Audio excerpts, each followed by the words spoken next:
તાપીના ડોલવણમાં અતિ ભારે વરસાદ પછી લોકોનું રેસ્ક્યુ કરાયું। કોડિયાવાડ અને અંતાપુર ગામ ફેરવાયું છે બેટમાં। એસડીઆરએફની ટીમે રેસ્ક્યુ ઓપરેશન હાથ ધર્યું છે। 30થી વધુ લોકોનું રેસ્ક્યુ કરી સલામત સ્થળે ખસેડાયા છે। તાપીના ડોલવણમાં અતિ ભારે વરસાદની વચ્ચે લોકોનું રેસ્ક્યુ કરાયું છે। એસડીઆરએફની ટીમે રેસ્ક્યુ ઓપરેશન હાથ ધર્યું છે।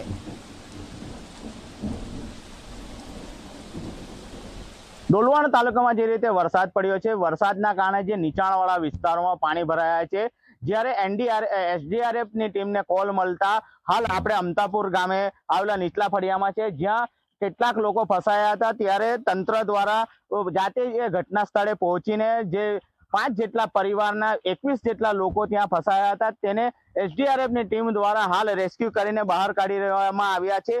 હાલની વાત કરીએ તો તમને સીધા દ્રશ્યમાં બતાવવા માંગીશ કે જે લોકો ફસાયા હતા તે લોકોને હાલ એસડીઆરએફ દ્વારા ઘટના સ્થળે પહોંચી ત્યાંથી લાવવામાં આવી રહ્યા છે।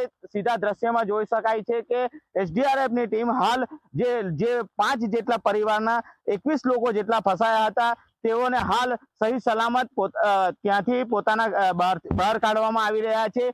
સીધા દ્રશ્યમાં જોઈ શકાય છે વ્યારા મામલેદાર, એસડીઆરએફની ટીમ, જે પ્રાંત અધિકારી, તમામ લોકો ત્યાં જે લોકો ફસાયા હતા ત્યાં ગયા હતા અને ત્યાંથી તેઓને હાલ સહી સલામત બહાર કાઢવામાં આવી રહ્યા છે। સીધા દ્રશ્યમાં જોઈ શકાય છે કે જે 5 પરિવારના લોકો જે પાણી ખાડી છે ત્યાં ખાડીના પાસે તેમના ઘરો છે અને ઘરોમાં તેઓ ફસાયા હતા અને તેઓને હાલ એસડીઆરએફની ટીમ દ્વારા સહી સલામત બહાર કાઢી લેવામાં આવી રહ્યા છે। ડોલવણ તાલુકામાં જે રીતે વરસાદ પડી રહ્યો છે, હાલ જે ડોલવણ તાલુકાનું બીજું એક ફળિયું છે ત્યાં પણ 11 લોકો ફસાયા હતા, તેઓને પણ એસડીઆરએફ દ્વારા સતર્કતાના ભાગરૂપે બહાર કાઢી લેવામાં છે। હાલની વાત કરીએ તો હાલ તાપી જિલ્લામાં સતત વરસાદ વરસી રહ્યો છે, જેને લઈને જનજીવન પ્રભાવિત થયું છે।